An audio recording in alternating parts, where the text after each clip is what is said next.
Orihuela, vista desde el puente de Rusia.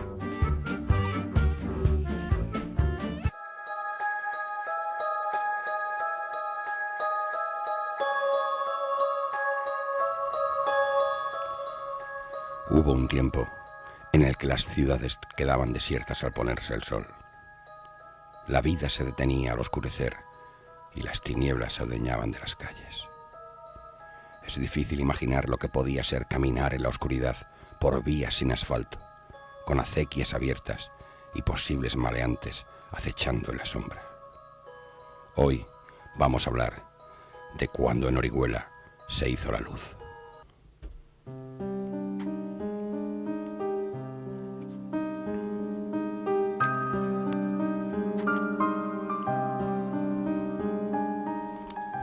Para la sociedad del siglo XIX, disponer de alumbrado público significaba formar parte del grupo de ciudades más modernas y avanzadas. Pero los ayuntamientos no podían afrontar las inversiones necesarias. Con la llegada de la electricidad, por toda España se fueron creando multitud de sociedades privadas que afrontaron los riesgos derivados de una tecnología incierta y precaria. Las ciudades de tamaño medio tuvieron que conformarse con modestas instalaciones creadas por emprendedores locales. Estas pequeñas centrales, llamadas fábricas de luz, funcionaban con máquinas alimentadas a base de combustible, generando un fluido de corriente continua, de baja tensión y corto alcance.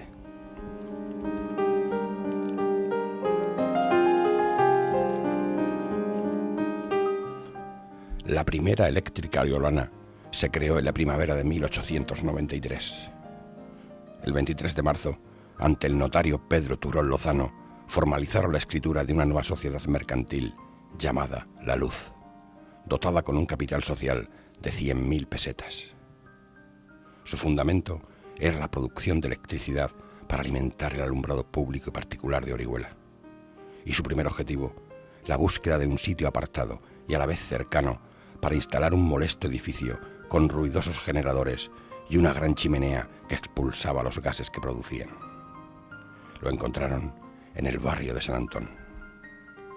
Pertenecía al entonces alcalde Atanasio García Cubero, quien apalabró la venta con el presidente Diego Roca de Togores.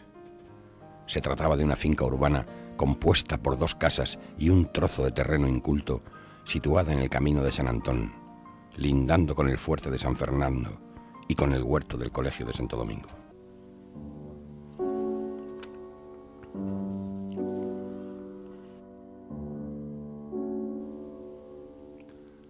Las pruebas comenzaron en mayo de 1894, utilizando focos de diferentes intensidades.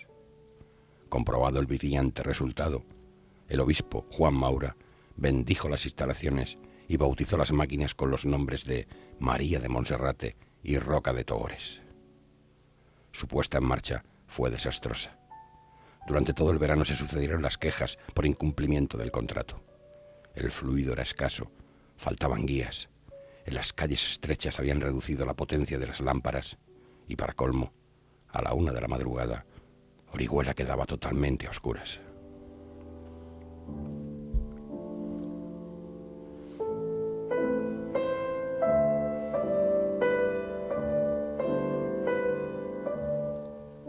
A pesar de todo, la feria era un escaparate publicitario y aquel año se alquilaron las casetas con un suplemento de 5 pesetas por suministro de instalación de luz eléctrica. A cambio, los sitios menos transitados de Orihuela quedaron a oscuras. Ante la falta de recursos para cumplir el pliego de condiciones, la Junta General de Accionistas acordó ampliar el capital, permitiendo la participación de modestos ciudadanos. En el negocio eléctrico no podías quedarte dormido. La sucesión de inventos estaba provocando multitud de cambios. Las lámparas de arco voltaico con electrodos de carbón dieron paso a las bombillas incandescentes patentadas por Edison. Otro adelanto decisivo lo aportó Tesla con el descubrimiento de la corriente alterna, tecnología que permitía transportar la energía a largas distancias. Por fin, en octubre de 1897, Alejandro Roca de Togores y Pérez de Meca acudió al notario como representante de la sociedad y pagó 7.000 pesetas por la finca de San Antón.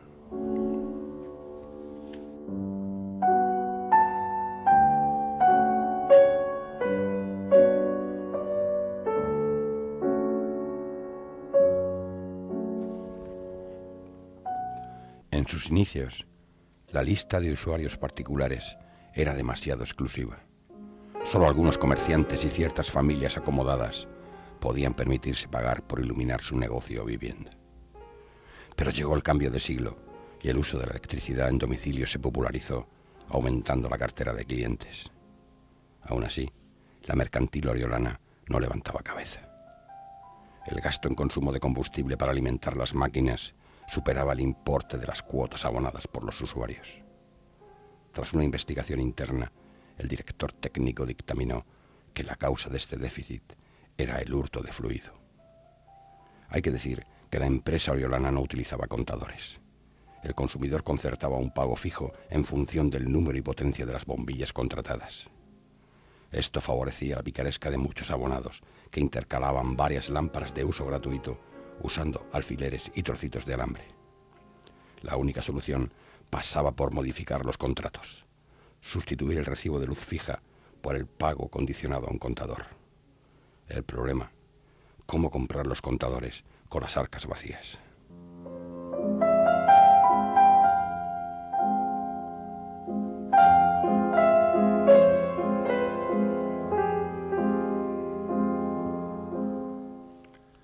Para obtener liquidez, vendieron 100 acciones a la firma Stargett & Foley, unos británicos domiciliados en Madrid que distribuían maquinaria industrial y agrícola. Con el dinero invertido, compraron contadores, pero no los suficientes para cubrir a todos sus abonados. Esto generó una complicada situación en la que los recibos por contador llegaban a importar el triple que los pagados a tanto fijo. Además, estos últimos quedaban en condiciones de seguir defraudando a base de enganches ilegales. En diciembre de 1901, la sombra de la quiebra planeaba sobre la luz.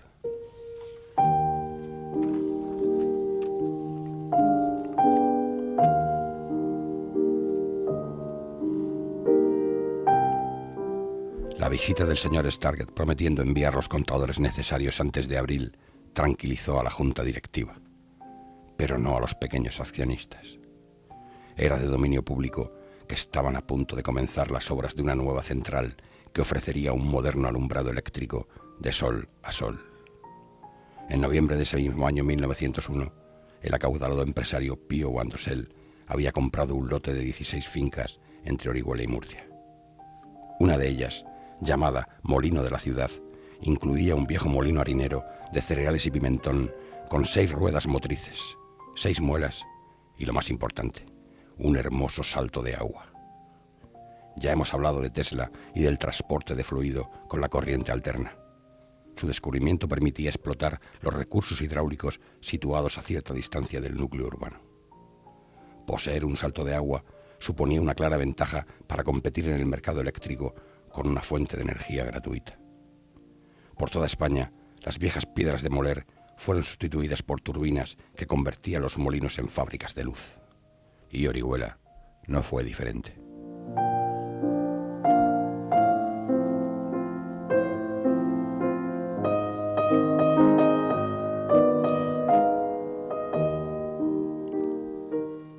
Para contrarrestar el desánimo entre los inversores, en los mentideros se hicieron correr rumores anunciando que la energía del molino no sería suficiente. Guandosel los acalló con la visita de Gustavo Botticher, concesionario de la marca Siemens. Este prestigioso y experto ingeniero alemán certificó la potencia de la central en 500 caballos. Era más que suficiente. Tan pronto tuvo en sus manos la escritura de constitución, don Pío lanzó a sus representantes a la búsqueda de abonados.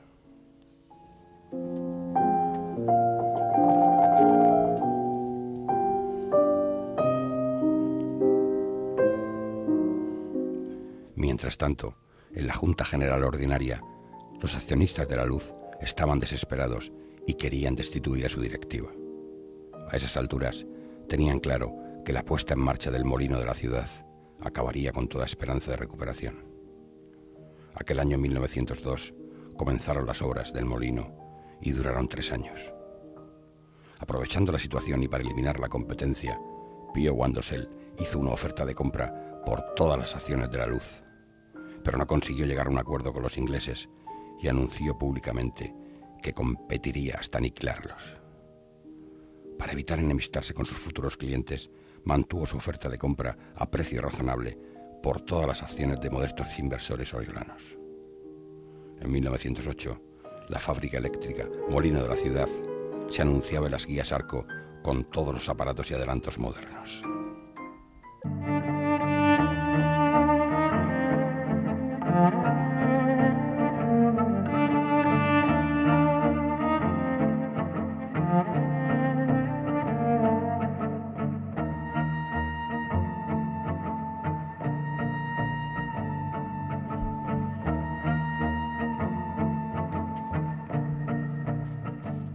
Por fin, el 2 de mayo de 1914, Pío Wandosel solicitó el traspaso del alumbrado público de la Sociedad La Luz al Molino de la Ciudad.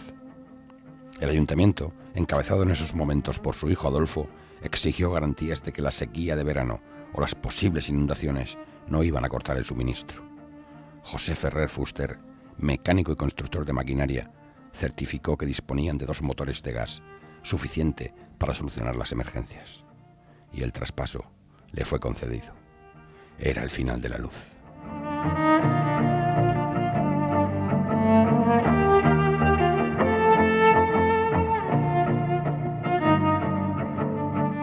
¿Y qué pasó con la fábrica de San Antón? Una de las cláusulas de concesión municipal disponía que en caso de quiebra, material e instalaciones quedaban a disposición de la ciudad para compensar los perjuicios ocasionados por la interrupción del suministro. A finales de los años 20 intentaron ceder el edificio al Estado para la construcción de un cuartel de la Guardia Civil. 2 años después, el consistorio republicano desarrolló una moción para venderlo al no producir beneficio alguno a causa de su mal estado. En septiembre de 1932 se lo ofrecieron de nuevo al Estado para construir una cárcel. A cambio, querían convertir la de la carretera de Beniel en matadero, pero no prosperó ninguna de estas propuestas.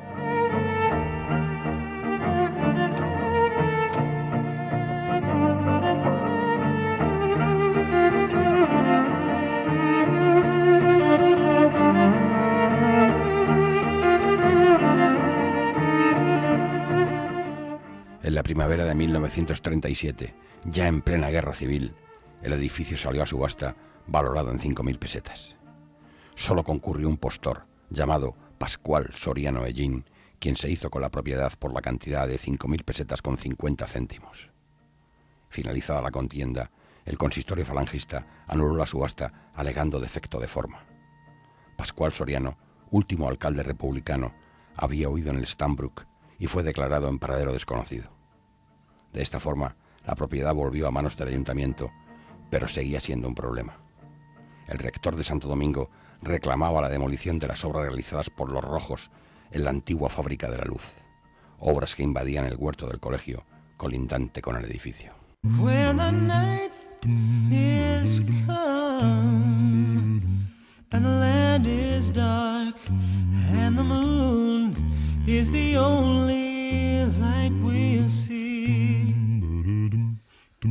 Oh, I won't be afraid. No, I won't be afraid. En el verano de 1941, Jesús Botella Brotons propuso permutar el solar de las monjas de Santa Lucía por el edificio de la Luz. Los restos del desaparecido convento de dominicas se habían convertido en un peligro para la higiene y en un atentado al ornato público. Con la permuta, darían a las religiosas el albergue que necesitaban y harían una justa y pública reparación por el acto vandálico cometido por los Rojos, reduciendo a escombros su único patrimonio. Peritadas ambas propiedades por el maestro de obras del ayuntamiento, tasaron el edificio en 26.000 pesetas y el solar del convento de Santa Lucía en poco más de 24.000. Y la permuta se llevó a cabo. Won't you stand by me? Stand by me. Stand by me. Pero las dominicas tenían otros planes. Se instalaron en el Seminario Menor, es decir, en lo que quedaba del antiguo convento de la Trinidad, emplazamiento en el que al día de hoy permanecen. La Fábrica de la Luz se transformó entonces en Fábrica de Insecticidas, Quisa, siglas de Química Insecticida Sociedad Anónima, empresa fundada, entre otros, por el mismo Jesús Botella Protons que había propuesto la permuta y por el famoso médico y político Eusebio Escolano. Muchos años después, tras una profunda reforma, pasó a ser la discoteca Momentos. Demolido el edificio en los años 90, el terreno fue absorbido por el vecino colegio en una polémica cesión municipal. En cuanto al molino de la ciudad, tras una interesada restauración pagada a precio de oro por la Unión Europea, se pudre en el abandono. When I was young, it seemed that life was so wonderful, a miracle. Oh, it was beautiful, magical.